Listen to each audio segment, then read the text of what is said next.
Hello and welcome to Heart and Health. My name is James Donaldson and I am joined, as usual, as it will be, by Sheryl Ritchie. Tonight, Sheryl and I will be interviewing Stevie Clifford, the host, the manager, the top don of Four Lads Had a Dream podcast. But before we get into that, Sheryl, I just wanted to ask how you are and how did you feel about the response to our first episode of Heart and Health? Right, you know what? On both fronts, I am marvellous because I am eating. I think the last time we spoke, I was midway through a 48-hour fast. I thought you I looked happier. am Yeah. I'm a major grubber, so I'm in a much better place. However, I have restarted 5 a.m. club, so I am fully fueled, but absolutely exhausted. In terms of the response, James, to the pod that we did last week, blown away, really pleasantly surprised, because I think with most things, I get quite nervous around putting things out. I had a little bit of panic. I know that you're wonderful, but this is new territory for me. I've previously just spoken about Rangers. I've had the sort of buffer of the Four Lads guys, being part of something that was much, much bigger and being a small part of that. So to be able to put our kind of dream and the things that we've chatted about, to put it out there and to have had the response that we've had has been marvellous. I've been blown away. I know we're going to share some comments. What are your thoughts on it? Well, I was quite stunned. I have to be honest. Like I have been creating podcasts, not just on Heart and Hand, but in different places, and contributing to them for a very long time. But creating and hosting and editing my own shows now for about 3 or 4 years, and this was by far the biggest initial response and reaction to a show that I've ever been a part of and created. So I was very grateful to you that we was able to bring it together, because I felt there was a good synergy between us, that we were able to do that for the first time, just jump on and record a show. I thought that was really good, and I loved the reaction was so shared equally between Heart and Hand and Four Lads. Obviously, it went up first on Four Lads and then Heart and Hand the next day, and I think it was just I was really pleased that I was able to be in both places at the same time, and I did actually catch a bit of you guys on the Sunday show last night. Yeah, we're recording on the Monday here, so we caught you guys on the Sunday show, and I saw in the introduction. Sorry, excuse me, I don't know the host's name, but he was talking to you about Heart and Health as well, and you got to give it a little bit of a rundown. Do you want to tell me what was the reaction like then for the Four Lads viewers? What sort of responses did they get? Do you know what? I've just told you, and I know we'll address this further along, but I'm a wee bit, I've kind of learned from the past. We have a general rule at times: don't look at the comments, because if you look hard enough for something, you will find something that ruins your day or makes you question your very existence or everything that you think or you say. However, I checked the comments and I was absolutely delighted with the ones that have been left on Four Lads. If you don't mind, I'm going to read a few of them out. Please do. I had from True Blue 1872, well done, Heart and Hand and Four Lads, absolutely brilliant pod. And this is such a good thing. Personally, needing some of this, got some going on myself, which is exactly what we're aiming for, isn't it? Good show, both of you. These Rangers pods are a great way for people to get away from things for an hour or so. Big thanks to you all. And that was from David Glendinning. And again, coming back to this thing of you and I being able to get things out and helping people, and love this. I suffer from severe panic and anxiety attacks, and watching Rangers pods is a grounding for me despite our form. I am so happy for this addition to the pods, and that's from Rosie McDoom. Can you share? I haven't really seen it. I've seen some of them. I dipped in. I have to admit, before you can share some comments with us, I had a very, very dorky moment, which you and I have had a few between us this week. I had a really dorky moment of driving home tonight and listening to the daily update, and David gave us a shout. Yeah, it was good, right? It was good as well. I screamed as I was driving. So yeah, I was delighted with that as well. Your comment? Oh, nice. Yeah, I always listen to the update if I've made a show. And I'm like, oh, I wonder if David will give us a mention. Like, I daren't ask for one, because like if you ask for something, he probably won't give it to you. But no, he spoke about it really well, and I'm very excited to speak to him as well in the next couple of weeks. I do have a good few comments from Heart and Hand, but actually I found one on Four Lads as well, and I don't remember who it was, but it said, was it part of the contract for Sheryl to ask to do a podcast with someone who has hair? Absolutely. Yeah, and I've seen sometimes the Sunday show. There is a lack of hair up top. So fair play. Yes, it is mandatory. It is part of the contract that Sheryl wanted to record with someone who had hair. Okay, heart and hand comments then. So we'll start off with, I'll shout some people out. Tess, which I assume is the man from the Midlands himself. Tess from Heart and Hand. It's good luck with the show. Like the concept of this very much, which I read out in his voice in my head because it's like such a distinct voice. Dean Anderson said, really interesting listening to this. As someone who is a huge advocate for mental health and the importance of human connection, this could help a lot of folk. Great thinking out of the box there, guys. I liked that as well. A huge advocate for mental health and the importance of human connection. I like those words, actually. And then the last one, which I found actually one of my funniest one, was Mark Boyd, and who said just simply, I would definitely lose to James in an arm wrestle. And I have to agree, Mark. I've not been beaten in 12 years. So if anyone does see me out and about, anything to do with Rangers, feel free to ask me for an arm wrestle and I'll happily beat you to it. Okay, Sheryl, that's probably enough nonsense, but thank you. The comment section, as long as it's nice, will be something that will feature at the start of each show. But Sheryl, just before we get the main man on, we've got Stevie coming on here today. Are you excited? I am. Do you know? And even from my brief conversation with Stevie around what we were going to be discussing tonight, there's a lot of this that I didn't know. So the chance to actually speak to him, obviously I speak to him through the pod, I speak to him if we're working together at Ibrox, but to speak to him on another level around stuff that I had some awareness, but obviously not complete awareness of, I think is going to be huge, and I think it's going to be really, really helpful. Like you say, we're talking to David in a couple of weeks as well, but I think getting both of these guys' stories out of there is going to be hugely helpful for the community that are going to be working with us, James. Yeah, and then I guess listeners and viewers, I can tell you that the main focus of this episode with Stevie is to talk about gambling initially. But I suppose, like when anyone who has difficulties with, say, addictions or behaviors that they're struggling with, it's never just one, is it? It's often a collection or a sort of plethora of different issues that people are experiencing. And yeah, I'm really excited to speak to Stevie about, I suppose, the gambling problem that he experienced, but then I guess a lot of the side issues that came along with it, or thereafter or before. So yeah, it's going to be exciting, and we'll just bring him on just now. And now he's here, ladies and gentlemen. Stevie Clifford is joining us from Four Lads Had a Dream podcast. Stevie, thank you very much for coming on to speak to us tonight. I'm actually really excited to get to know you. I've only really heard of you since Four Lads has been a thing. So I suppose the first thing I'd like to do for myself and anyone else who might not know you so far, who are you, Stevie, before Four Lads? Like, what has this been like? Who was I before Four Lads? Just a very... well, same as I am now, very normal person. Four Lads have given me a platform, but beyond that, I am, Stevie Clifford, first and foremost, father to two young boys. I've got 9, 10-year-old boys who I absolutely adore. Beyond that, it's difficult, really. I mean, I had a job which I was in for 20 years. And then that became kind of redundant last year, and I've changed my kind of profession up a wee bit, which was difficult. I married a girl from school who I met and knew, and we kind of got married, and it didn't last long, and we shouldn't have done that. And remarried, and in the last couple of years that came to an end as well. So met somebody new, which I'm currently in a relationship with. So yeah, with regards to me, like I'm quite straightforward. I wouldn't say that I'm anything like different. Hobby wise, I absolutely adore Rangers for all my sins. I've had a season ticket for 28 years. I think my first game as a season ticket holder, Rangers beat Celtic 4-2, and George Albert's landed on Paul Lambert's face that very game. And since then, I've had a season ticket from that day. I used to travel down with the Fort William Rangers Supporters Club on a weekly basis. When I was 18, I moved to Glasgow and by myself, and that's kind of me. Like there's not too many secrets. There's not too many things that I'll not share with people and stuff. So I like films.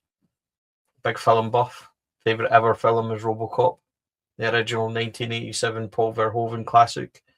I'm a bit of a geek. I like new Star Trek stuff. I like all different kinds of films, like listening to music, rock music, like AC/DC, soft rock, I suppose you would call it, James. So yeah, I mean, I don't think there's too many secrets. I had a dog which I absolutely adored. She passed away sadly 6 weeks ago. She was the absolute love of my life. She was a border collie. Her name was Ali.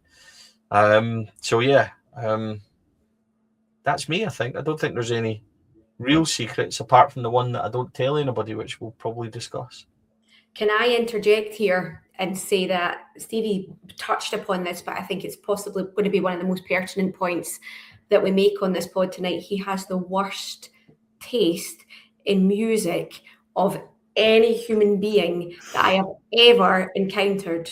Like, I'm not sure we're supposed to slag the guest this early, Sheryl. I think he'd be worried if I was nice to him and within the first 5 minutes of being in his company didn't slag him. But I just think we need to set that scene with Stevie, that whatever comes next will, might be quite harrowing at times, but not as much as having to be in a car with him on the way to Blackpool and listening to Black Eyed Boy by Texas and stuff like that. No. What's wrong with Texas? You know what I mean? Charlene Spiteri. Wee bit of Texas. Wee bit of Texas can be good. I think, maybe. I don't know. So I've got nothing to say to slag off Texas, Stevie. Yeah. It was a frequent CD in the car back in the 90s when we were traveling all around Europe ourselves.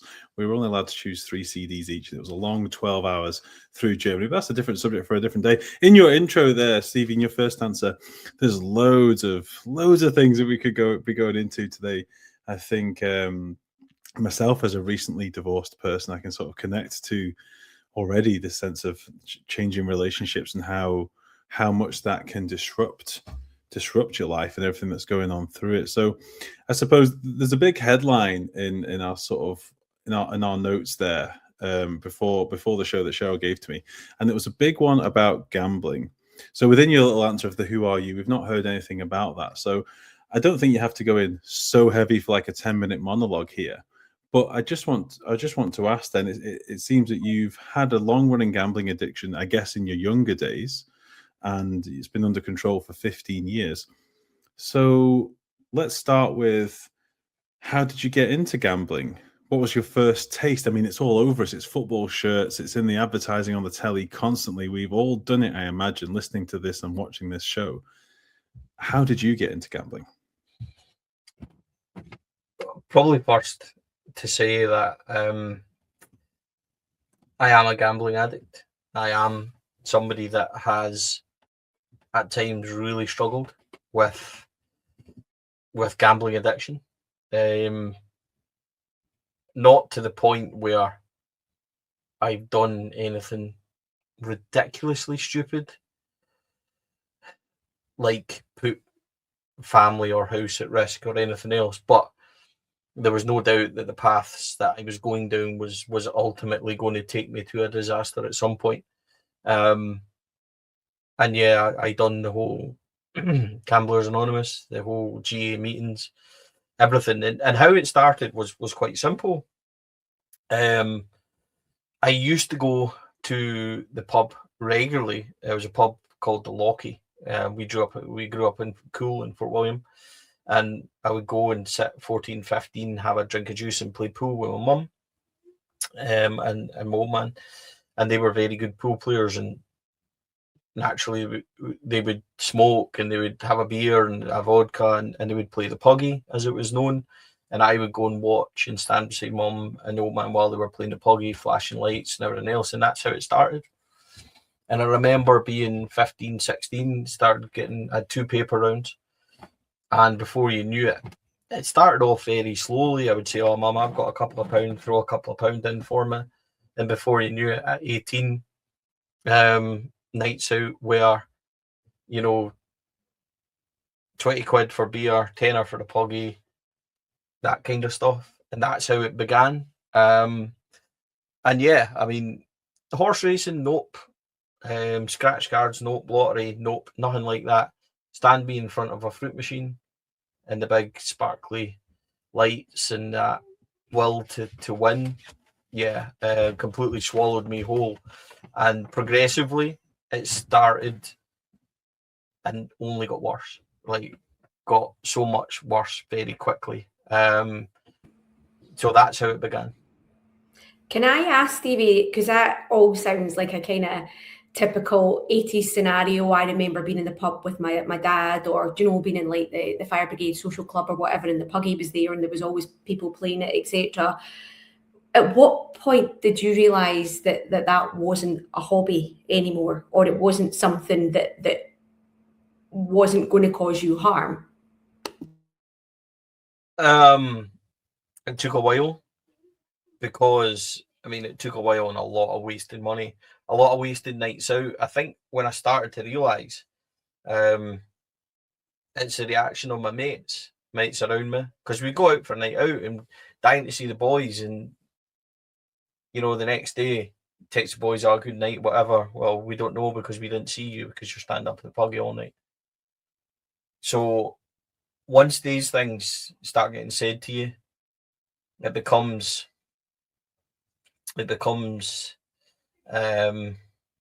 really relevant. And what started happening to me is, I used to be a night manager when I first came down to Glasgow of a hotel, and it's called the Menzies. I'm not sure what it is now, but it's across from the Marriott in Argyle Street, and I used to work in there. But we done 7 on and 7 off. So see, when I had 7 off, nobody else was off work or in, nobody else was off uni, and I got bored. So what would I do with my time and my money? I would just go into the city and I would go to Noble's amusements and stuff like that, and I would literally spend the whole day in there. I would take £200 out my bank and go and sit and play puggies. And I'm talking about doing, I said at the top about doing ridiculously stupid things and not doing them. So I could afford to lose £200, as crap as that sounds. Nobody can afford to lose it, but you understand it wasn't like life or death for me, because I'd bought all my food, I'd bought all my stuff. This was disposable income as such. And I would think nothing of throwing £50 into a £25 jackpot machine just to win. And it made no rhyme, reason, sense, anything at the time. But at this point, it completely swallowed me whole as a hobby, as an addiction, everything. I knew everything about fruit machines. I knew how to cheat. I knew how to win. I knew all the telltale signs. I knew far too much for a young 20-year-old or early 20s who shouldn't be playing fruit machines that much, and ultimately did. It seems quite quick for you, Stevie, that the modern slogan that is shared by all the gambling companies is, when the fun stops, stop. And this advertising wasn't around, I don't think, in those days. The fun had stopped by now. You just said their early 20s. The fun has definitely stopped. So I can't imagine, in terms of an emotional response or a process within you, that there's not much joy. There's no joy coming from this victory, but there is, I guess, a constant nag to achieve it, isn't there? Like you just said, spending £50 to gain 25. What is the emotional process like for you then? If it's, I doubt it's joy. How does that feel as you're chasing this sort of thing that you can't ever really get the same fulfillment at? Yeah, it's ridiculous to explain it, but you're chasing the high of the big win. You're chasing the high of the first couple of pounds leading you to jackpot repeats, jackpot everything. And I would only ever I've told so many lies about gambling, it's untrue. And I don't say that lightly, but first wife would ask me, "Where have you been today? What have you been doing today?" "Oh, nothing, just went into town, just came back up." And I would have to mask this horrible feeling of anxiety and everything because I'd lost £100. And ultimately, you would lie by saying, this is what it's like. And I suppose the buzz is the days where you went down and you won 100, 150 quid, or you sank one of the really big ones, like the £500 machines that were just starting to get new and you won, because I did win jackpots on them. And when you sunk one of them, you know, you went out and treated yourself trainers, and it was that high of thinking this is free stuff. And it's like an adrenaline surge. And I don't quite, because now looking back on it, it's absolutely ridiculous, like the stuff. But, you know, that young version of me was just so caught up, just literally addicted. I could not walk past a fruit machine without playing it. Just reflecting on something that you said a wee bit earlier, Stevie, that your friends started to comment on it. You know, we didn't see you last night, you were at the puggy all night or whatever. Was that ever addressed with you on a serious level that made you give it any thought? Or were these comments that because you were so deep into this, you were just able to brush off? No, it was never brushed off. I think, you know, it got to the point where the boys, Johnny particularly, staged almost an intervention where I think they went and told parents, they told my then partner, and yeah, I mean, just an urge to, it got to the point actually where my mate Johnny, who now lives in America, just tremendous guy, probably my oldest friend, he would take my bank card and money off me when we go into pub, because believe it or not, it started getting to the stage where I didn't want to play, but I was drawn to it. Like, it was just there and it just became too much. So like, we would, as I realized, and you start to realize what this is doing to you, and getting to the point of no return. So to journey back to the start where I said I never done anything really stupid or anything, what I meant by that was I never got credit cards and piled them. I never stole, because you hear some, and I'll talk about this in a minute, like when you go to Gamblers Anonymous, you hear some harrowing tales. And that was good for me in a way as well. But when I say I never done anything stupid, I would think quite happily of spending, you know, £500 in the first couple of weeks after being paid, and then waiting 2 weeks to get paid again and being absolutely skint and lying to people and saying, oh, you know, I'm not going out tonight, I just can't be bored. The real reason you're not going out tonight, Stevie, is because you can't afford it. So there was lies, you know, one lie covers another, that covers another, that covers another, that your whole lying, you know, was surrounding to gambling and everything else. It was just in there. And by the time it got to the point of quitting, I mean, I tried to quit gambling 3-4 times before I finally quit. And I've heard a lot of people talk about that, and I heard a lot of people in recovery talk about that, of failed attempts. And it's like, I'm ready, but deep down inside yourself, you know that it's only a temporary thing, because you'll gamble again soon, or I should imagine you'll drink again soon, or whatever. But luckily for me, I never lost jobs, or I never done anything ridiculously stupid. There was always an inner button in me that would never go really to the absolute depth. I was already in the depths, but I was never really like doing something stupid like stealing money or spending rent money or that. That never happened. But it was at a point where things were just too. I mean, sorry, James, just like I never ever went abroad to follow Rangers or ever anything else, or never went abroad when in my early 20s when I should be going out and doing all these things. The reason I never went is because I never had the money, because it was gambled. I just think it's so interesting that in your case, you're presenting it. It was never that, you know, there was never this big loss. You know, sometimes you can ask a gambler, what was your biggest one? What was the craziest thing? Like I would say, I put £100 on Sprinter Sacra running a race at Cheltenham, and I was terrified. And it was £100 just to try and win 30 quid. And that was terrifying for me at that point. And that was maybe where that week I'd spent a bit too much time worrying about these horses. In your story, it seems like this is it's a constant trickle of money that you could have really done with not spending.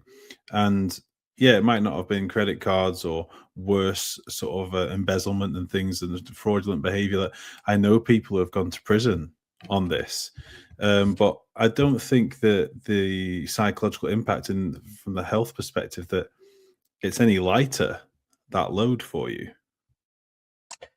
No, and I shouldn't downplay this, because it doesn't matter if you lose £1 or you lose 1,000. My biggest loss, I think, probably would have been £500 in one day of gambling, which was particularly difficult because £500 25 years ago, to put that into perspective, was a hell of a lot of money. Probably the equivalent to losing, I don't know, £1,000, £1,500 today or whatever it is. So when I say that I didn't do anything ridiculously stupid, I think what I'm trying to say is I didn't break the law. I didn't do these things that you talk about, which I did see and did hear about. But that's not to downplay the severity of what I was going through and what I was doing to myself and what I was doing to my friendships, what I was doing to relationships, the things that I'd missed out on and everything. So there's no downplaying my levels of stupidity. There's no downplaying my addiction to anyone. And we'll talk about like the changes of where I am now and how I combat that and why I'm no longer addicted to gambling, as it will always be there as an impulse, but how I combat it and handle it. That's the consequence of everything that I went through in my life. So for me to say that it wasn't as stupid or serious or whatever, isn't meant to sound disingenuous. So please don't think it is. It's meant to explain that I've seen it to the absolute depth of what it's done to people. And I think I'm fortunate I had people around me that were able to push me into seeing what exactly it was in danger of becoming. Just touching on your relationship, Stevie, because you've spoken about your friends and you've spoken about your partner at the time as well. What was your parents' awareness of this or understanding of it or the impact on them? Because I know that when you first started to speak about it, you mentioned being in the pub with your mum and dad and them using the puggy. What was the impact of them? Well, they lived at home and I lived in Glasgow. So they lived in Fort William, I lived in Glasgow. So they didn't live it, they didn't see it, but it was certainly noticeable if I would go home. They would see it and they would chin me about it. And, I think when Johnny spoke to them about it, like my mum was really smart. She was in accounts. She had like master's degree. When you have all these wee letters after your name, mum had a whole alphabet after hers. She was really clever. And she took control of finances. That's how bad it was and how it got to the point of like where I was 23, 24, 25, whatever age it was, I can't quite remember, where I was getting pocket money to survive because mum had taken my bank stuff off me to make sure that I had money. When I went out, people kept my money for me and that was almost like they held the kitty. And it became a relief and it helped. But ultimately, this is the thing. You can only quit gambling when you're ready to quit gambling. And you have to be all in. Because, as I said, I did have many false starts to finally get rid of it and to be able to get to the point where I am now. Yeah, so before we move into recovery, I wanted to sort of run back a little bit, Stevie, the idea that the whole time you're chasing that jackpot, and people chase many things when we're addicted. We chase the same high. We can never quite get it. Certainly the drug users, and I suppose in my case, the sugar users will tell you like you can't ever get that again that first time. But I always feel that our actual sort of outer behaviors are hiding what the actual inner processes are doing. So in your case, it may have been the actual responses you were taking were chasing these jackpots. But I don't know if you would have an answer to this, but in reflection, what do you think you were really chasing at a much deeper level? Boredom was a lot to do with it, James, but I'll give you an example, and this is where Rangers are interested in it. I hate getting beaten. Sheryl will know this because she sits next to me at times and she knows how I react, and I'm different now to when I was younger. Do you ever remember, I don't know if you will, I can't remember, journey back to 1988, 89, Rangers beat Kaiserslautern 1-0 and George Albert scored really late, and we went to Germany the week after and they beat us 3-0. It was an early kickoff, it was like 5:30, and hammered us 3-0 out of the UEFA Cup. Dick Advocaat was still in charge. And my answer to that was to go and gamble £80, and it's all I had left for the week. And I was in Inverness at the time, and I gambled £80 and lost it. And that was just my frame of mind at that point was just, who cares, man? Everything else has went wrong, so I may as well just, burn it down. £80 doesn't seem a lot, but to a student who was studying at that time like I was, I don't think I had any food for a week. So, looking at me now, you might say that that's a good thing. But at that time, it was extremely, extremely difficult. So these are the moments and the things that happened to me regularly before it finally became time to go, this is just ruining my life. And if I don't nip it and don't stop this, it's going to have catastrophic. Because it got to the point, just to explain, it got to the point, didn't matter if it was a £5,000 or £50,000, I had lost all sense of reality in terms of money and everything else like that. So you give me a tenner, I'm going to the fruit machine, you give me 50, I would go in the fruit machine at a higher amount. And it just became nonsensical in a way that I'd stopped all the logical thinking about it now. And people will say to me now, you're so tight, around your money and stuff like that. It's because I've learned, and I've had to learn the really hard way. But at that point, the reality of money and everything else, it meant nothing to me. And it was getting to the point where if I didn't stop, then what was next? Yeah, so that was your kind of first steps to recovery there. Was there a moment, Stevie, that you actually said it out loud to somebody that then allowed you to go and actually go through the process of recovery? Yeah, I think just telling friends and stuff. I think that was one of the hardest things, telling Johnny, Cammy. Can't remember if Nick was kind of there. Nick probably. First wife, I think, had come and gone by that point. So, yeah, just telling them. I went to Gamblers Anonymous on, I want to say it was on Bath Street in Glasgow. It was was it Bath Street or Argyle Street? It might have been Argyle Street. You walked over the bridge and it was up on your left-hand side in the old kind of church bit. It was in there, I remember it vividly. And I went to Gamblers Anonymous for 5, 6, 7 weeks. And I think that in itself scared the absolute bejesus out of me, to be quite honest. And it was something, I mean, I always wanted to have children and to have the family and to have a career and everything else. And there was that moment that I knew I had to stop it before it got even worse. So in saying out loud, I told you there was many false starts, and there was. It's not easy, to stop doing something. So in speaking to the boys, I would maybe go 4 or 5 weeks, but they would know instantly if I've gambled, because they would be like, you've gambled, you're hiding something. We know your tales, we know what you're like. I'll go meet them for a pint, and I would be like, I have this secret. It's almost like cheating in a way at anything. Like if you cheat at football, you cheat, that way where you're like, you've got that kind of guilt. They could sense that off me. So once the boys knew about it, they helped me. So I think that was a big moment. Telling my mates who were constantly around me, because we were going to concerts and all that kind of thing. Good music, may I add, Cheryl? Ocean Colour Scene, stuff like that. So when it got to that point, I think telling the lads was the biggest step for me to recovery. I think that's such an interesting point on how your friends can support you, and sometimes how they can't support you. Hopefully, in your case, it seemed that the boys were never in on the act with you. You never had to there wasn't a sparring partner or someone egging you on in this situation. And a phrase I often try and speak, especially young people who I've worked with in from challenging backgrounds, is surround yourself with people who elevate you. And in your case, they were actually ready by the sounds of it. But I just wanted to ask about, I suppose, about not so much the false starts, but actually coming forward a bit to now as being still, you're an addict who is in recovery, and that doesn't really change. You keep practicing that. And James Clear, the writer, has a book called Atomic Habits, which many people may or may not know about.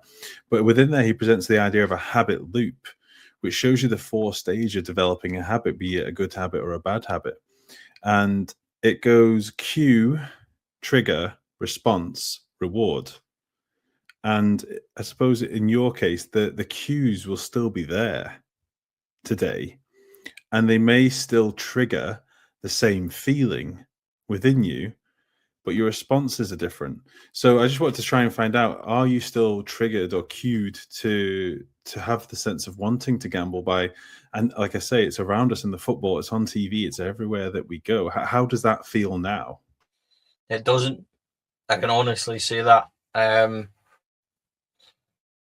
Seeing the gambling stuff and seeing fruit machines and all, it just doesn't bother me in the slightest anymore. I've been to Vegas 3 times, and I'm quite proud of that. And I never felt the strong urge to gamble. I wanted to go and see the Cirque du Soleil. I wanted to go and see the shows. I wanted to go to the crazy potting and all that kind of stuff. I love Vegas, but the whole gambling side of it and all that, that desire to win, and that desire, like, I can honestly say this.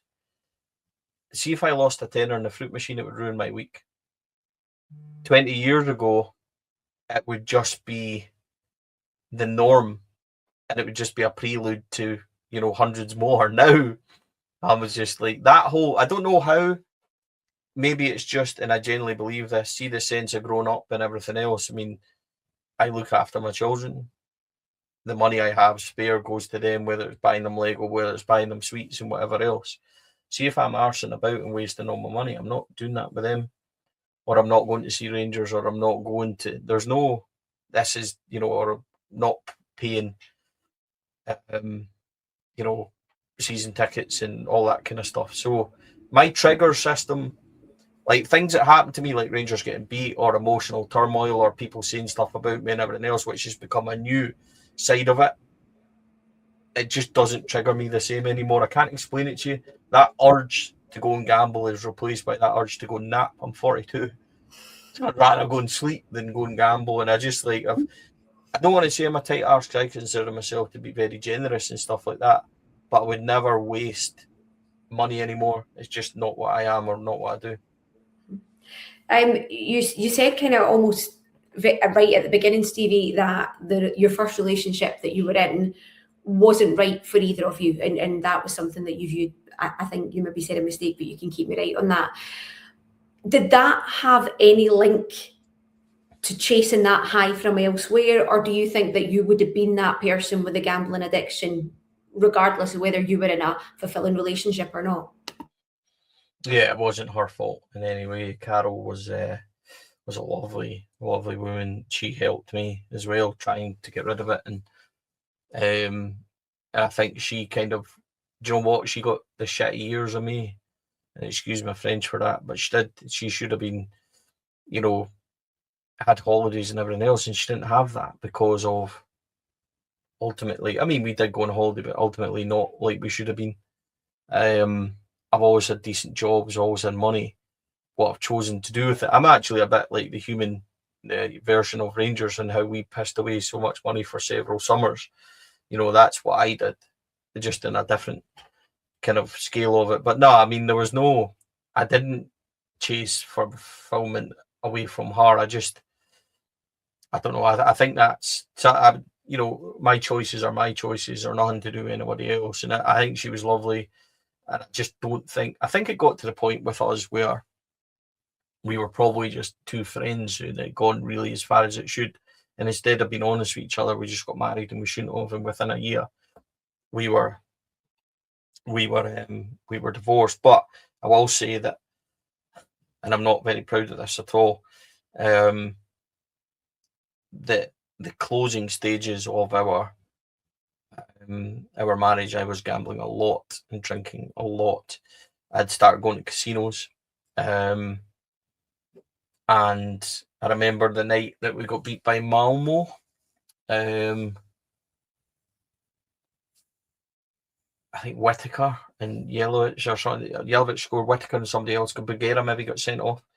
I ended up at that night, went to a casino and came home with like £1,200.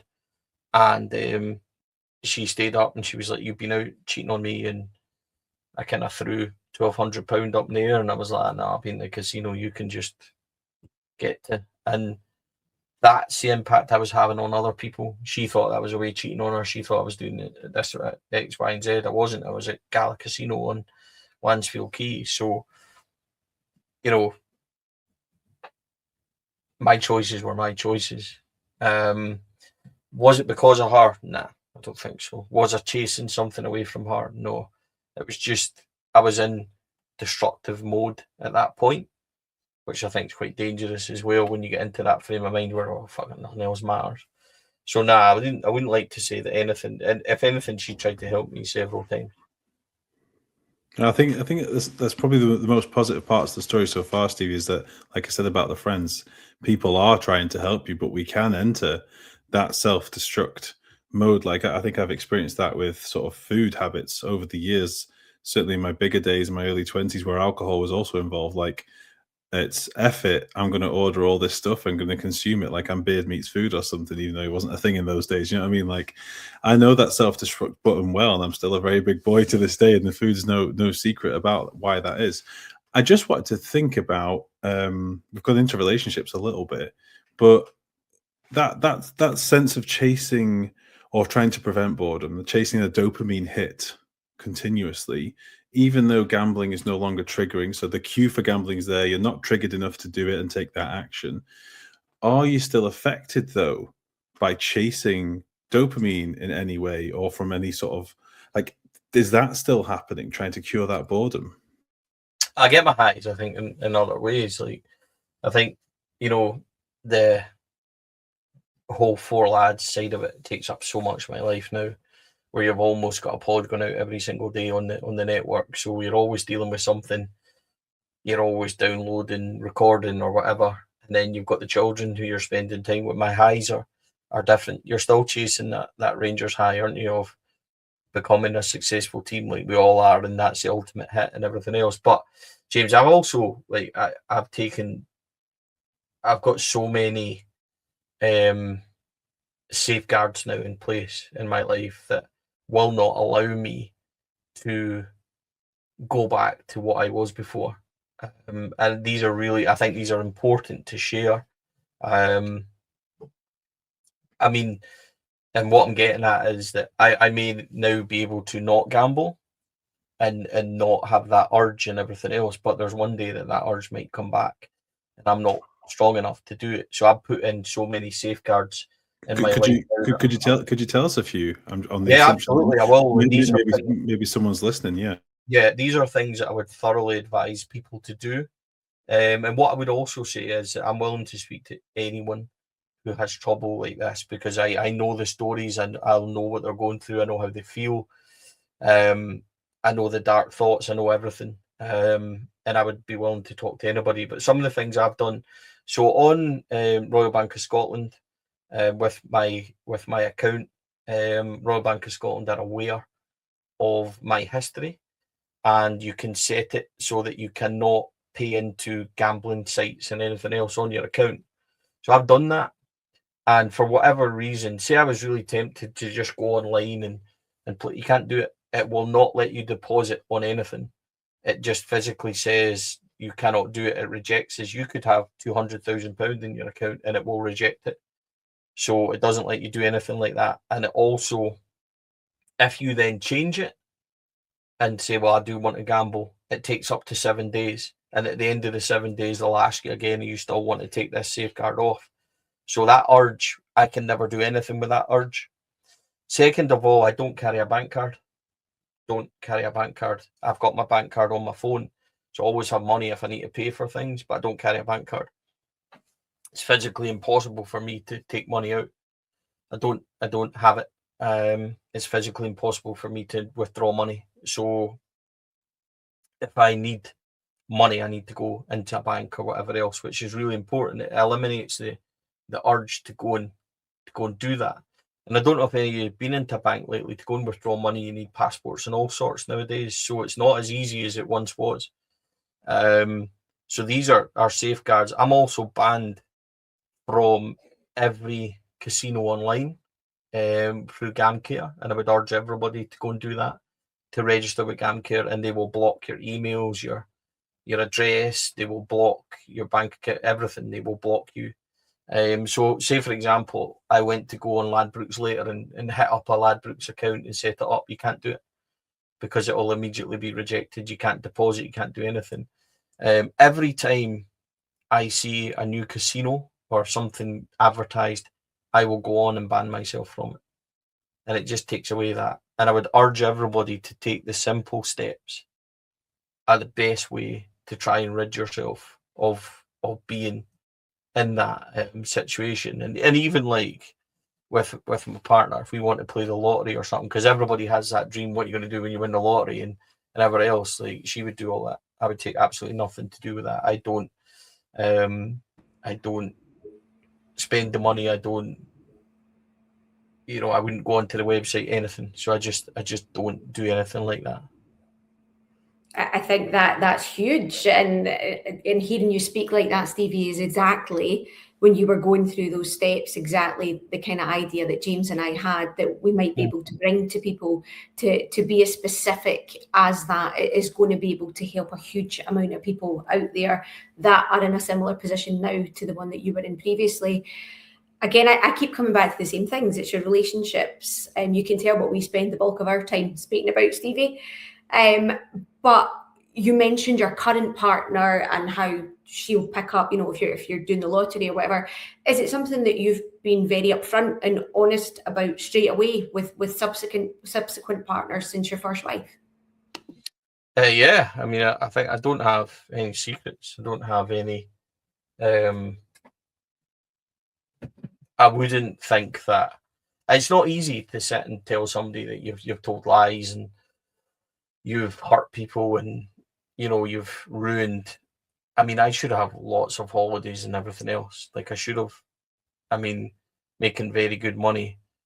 At times, sitting £1,000 disposable in a month and pissed it all away. And these are things that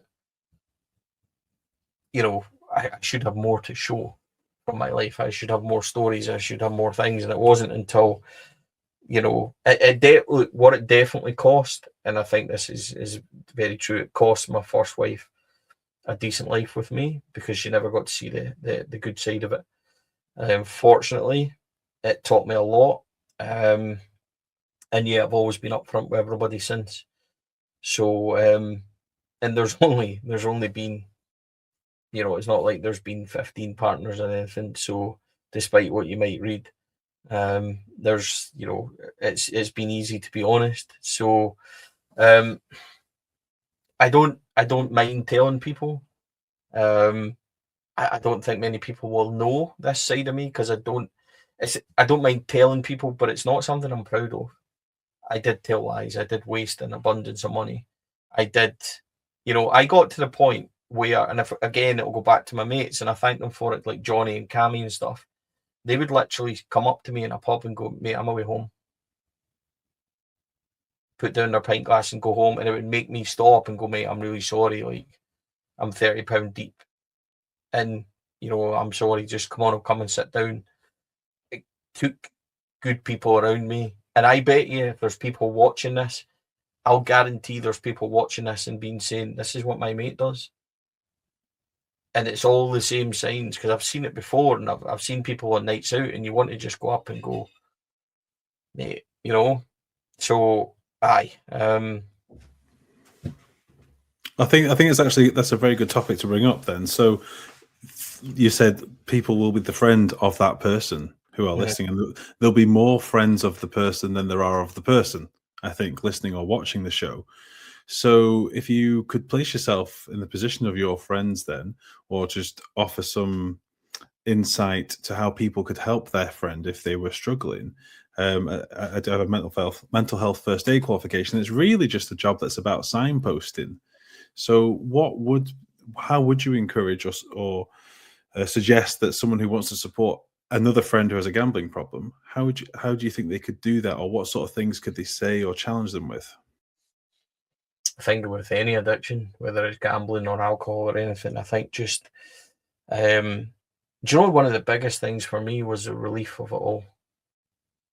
Because it was a big secret, telling lies, and even the small lies, and what were you doing today? I just went into town for a wander, didn't get anything, didn't buy anything. It's lies, and everything builds up, and you're just, So you live with that anxiety, you live with that feeling. And I think that the biggest relief for me was speaking to somebody. So there might be that level of anxiety from somebody to go and speak to their mate because they feel like that's an issue for them. You'll probably find it's one of your biggest it's going to be one of the biggest things for your mate, is being able to actually confide and talk and begin to get help with it, because it does become all consuming. It does become, I bet they'll have stories that they want to tell. I bet they'll have things, but to have somebody with you and to kind of understand, that was one of the biggest things for me. So I would say to people that are watching, and if they're in this situation, that don't look at it as being a negative of your friend is probably a cry for help, that they're desperate for somebody to answer. And that's kind of how I felt at the same time, because you do get low. You've lost hundreds of pounds. You get low as low can be, and you're begging for somebody to help you. And you're begging for somebody to understand, begging for somebody actually to take that desire away from you. So I wouldn't look at it, if somebody's out there thinking that could be my mate, research it, go to GamCare, go and look at GamCare, go and look at how you can present them with, these are things you can do to help yourself, mate. You can go onto your bank, you can explain that your bank can put safeguards on your account. You can ban yourself from every amusement. I can't walk into Nobles in the city centre. It's not like my face is on the door, but I shouldn't be in there, and they would know that. So these are all things you could do. And people, if anybody's in that situation, Google is your massive friend to knowing how to help. It's not like it was maybe with me. All the information's there, and I would encourage you to try and do some of the things that I did, or suggest them, or go armed with, because you know what? I honestly feel if somebody's in that deep, they would probably be relieved to have you come and try and help them. Mm-hmm. I'm just wondering, Stevie, that's an incredible amount to go through. You've been very, very honest with us. I'm wondering, has that experience of being down in that depth, and having the friendships and having the relationships that pull you through and support you, have you been able to apply that anywhere else? And I'm kind of thinking around the realms of the work that you do around Rangers, the profile that you have around the pod and around Ibrox and around the media side of things. And at times, how I've seen firsthand how challenging that can be, and the kind of backlash that you experience at times. I know we're kind of veering off slightly from the gambling aspect of things, but still about having that sort of resilience and being able to deal with the setbacks that brings you as well. Yeah, as you know, four lads can be extremely difficult. I don't consider myself to be the things that people have said about me. Like, I've seen people say that I'm egotistical and I'm full of myself and all that, and I think that if anybody met me, they would know that that wasn't true. I certainly hope they would. I'm not like that in the slightest. I'm actually very self-deprecating. I have jokes at my own expense. And ego-wise, I don't feel like I've got an ego and things at all. It bothers me, actually, when people say stuff. So when people, have a go at me at times, I do struggle with it. But I don't. The bounce back ability is a lot bigger, yeah. And you have learned a lot from the knocks that I've taken in life. And I also know as well that I'm in control. I think that's the biggest thing.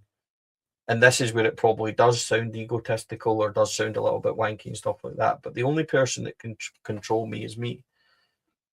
Gambling is the same as responding to somebody online, or because I've had some pretty horrible things written about me, and you know that, of accusations that people have said about me in the last year. Instead of, what does it really matter? What does it matter what this person's saying online? Because ultimately, nobody cares. Choosing to put your phone down and not responding and not let it ruin your night is the exact same as choosing to walk away from potentially gambling, just on a different scale. It's about self-control, I think. And I think I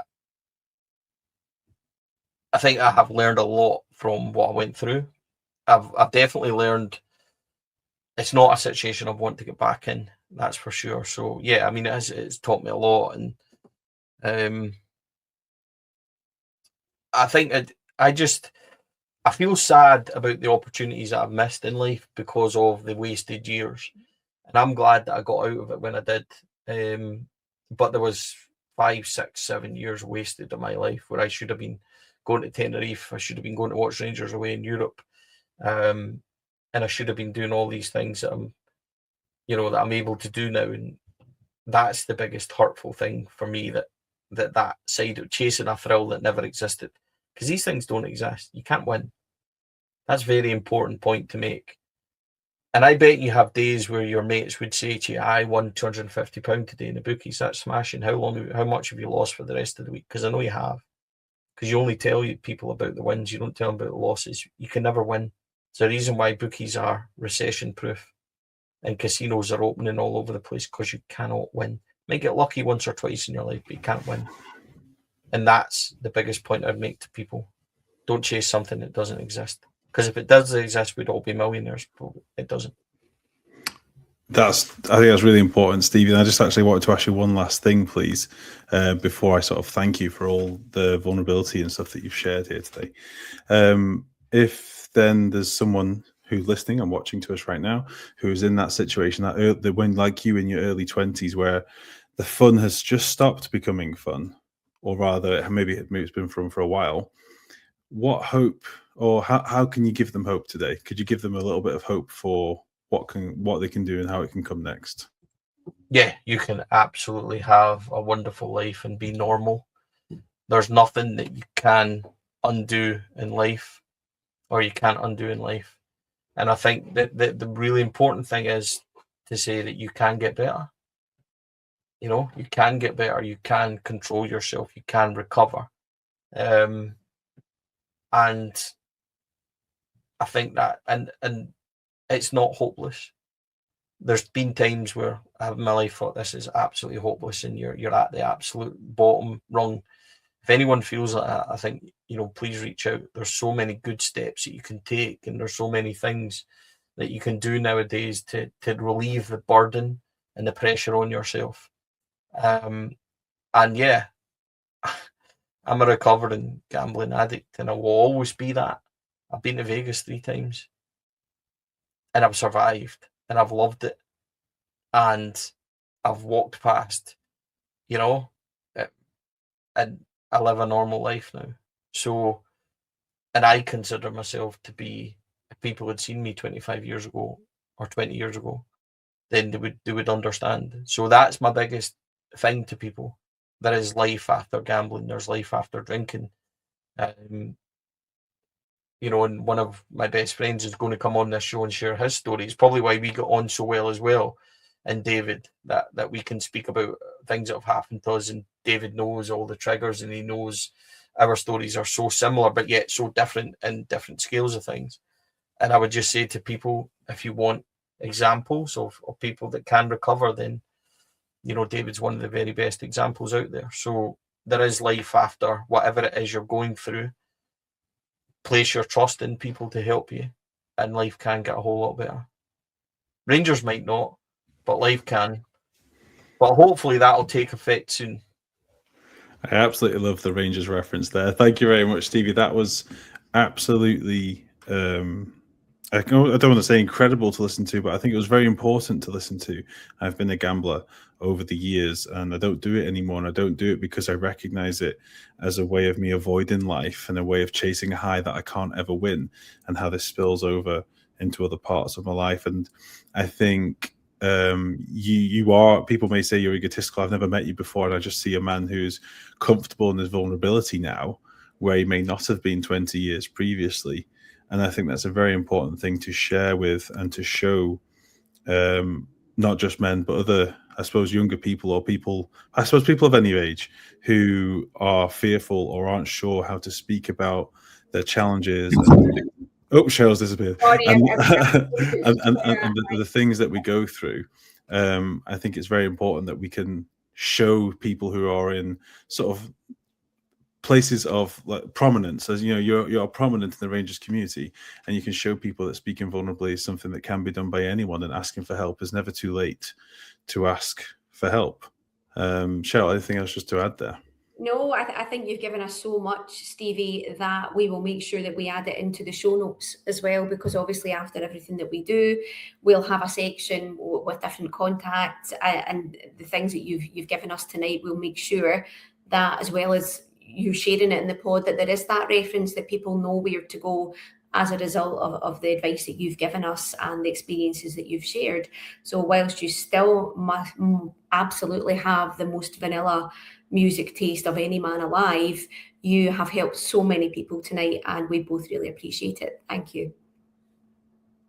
I would just like to say that if anybody watching this that can relate to this in any way, whether it's themselves or a friend or anyone, please reach out, because I'd be happy to spend time with anyone and help them, or even just give them an insight or even a few things that they could do to make life better. Because it's not only the person that gambling that suffers, it's everybody around them as well, as I've told you in small bits. So anybody that I can help or advise or give them any of my time, please reach out to the show, and I'll make sure that I get back in contact, because I know what it's like to be there. I'm very glad that I'm not there anymore. So I'd be happy to help anyone. So please do that. And I couldn't sum that up any better. Thank you so much, Stevie, for joining us this evening, I suppose, whenever you listen to it or watch it, people.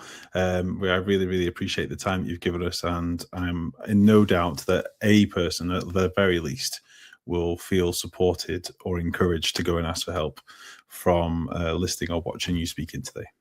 Wow, Cheryl, that was quite not just an inspiring story, but such a vulnerable share from someone that you actually know so well already. I'd never met or spoken to Stevie before this show was recorded. How did you feel listening to all that? I just thought it's exactly what we've signed up to do, isn't it? It's exactly what our intention was, or part of our intention was, when we kind of were batting ideas between ourselves about this, James, and about what it could mean for us and what it could mean for other people as well. I have known Stevie now for almost 2 years, but that was a side of him. And Stevie and I sometimes in the press room sit and talk at length about relationships and about things that are going on in both of our lives and swap stories or whatever. But that was a side of him that I hadn't heard about before. And it was hugely interesting, but hugely inspiring for a lot of people. And like you said, towards the end of the interview, if there's just one person that listens to this and thinks, oh, that's my mate, or I am that mate, I think it could be hugely valuable for everyone out there.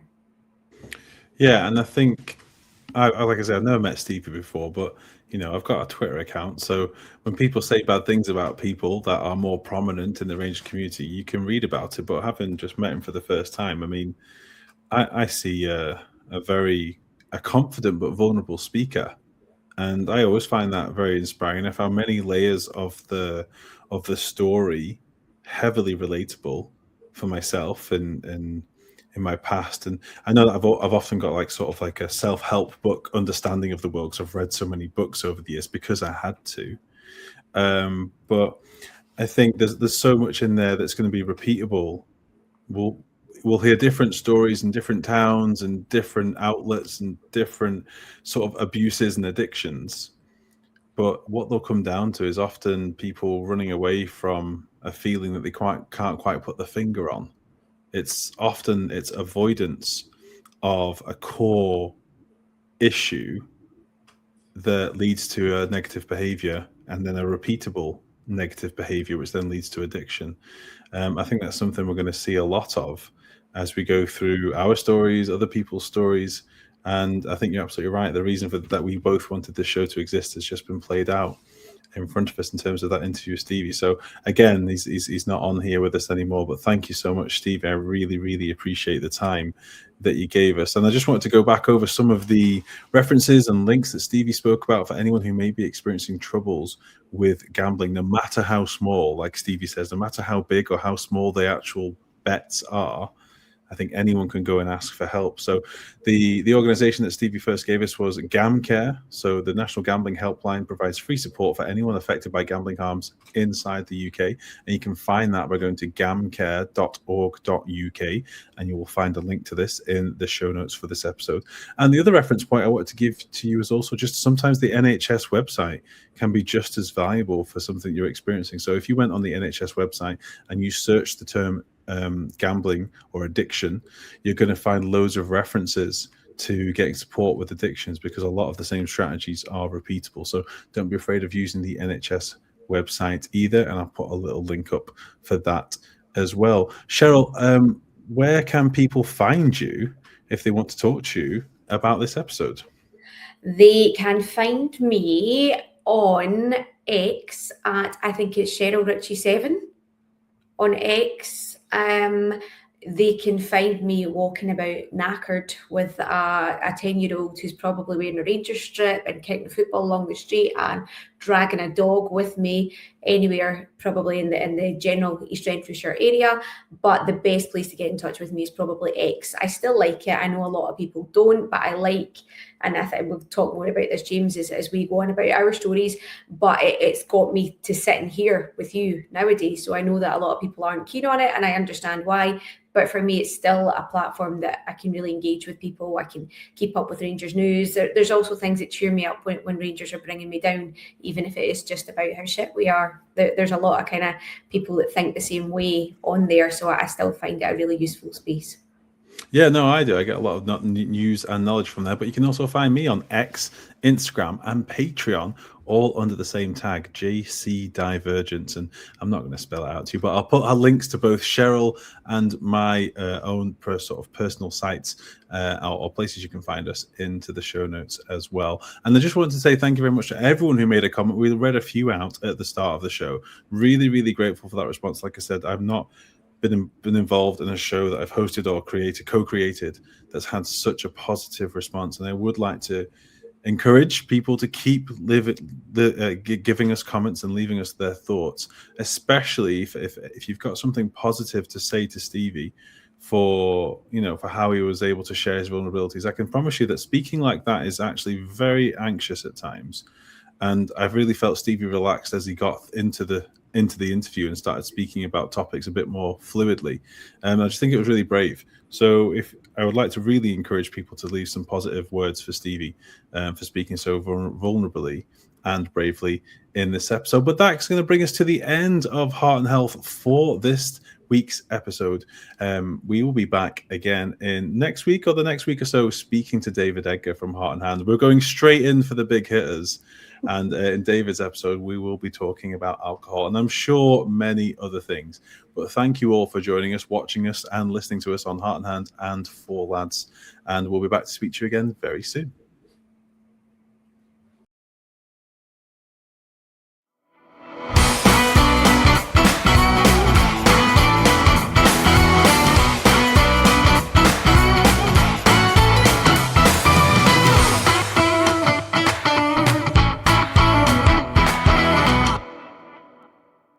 The Four Lads podcast is sponsored by Rhino Express, Clydeview Joinery, Athol Industrial Solutions Limited, and CSD Air Conditioning, in partnership with Black Rooster and Art of Gold.